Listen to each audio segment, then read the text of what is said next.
ez a 45 alkalom, ami titkos projekt?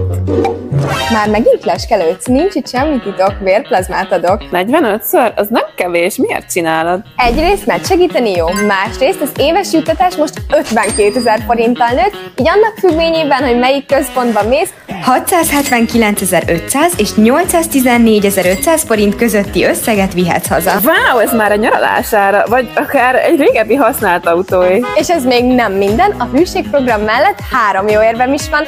1. Minden harmadik donáció után plusz juttatás.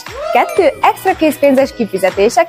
3. Több utalvány, több elismerés jár. Na jó, ez igazán komolyan hangzik. Már csak az lenne durva, ha még valamit nyerni is lehetne. Wow, fején találtad a szöget. Ha augusztus 2-áig 6-szor eljössz, benne vagy a sorsolásban, 6-szor 50 000 forintos MediaMarkt ajándékkártya talál gazdára minden központban. Na, jössz valami időpontot foglalni? Gyerünk!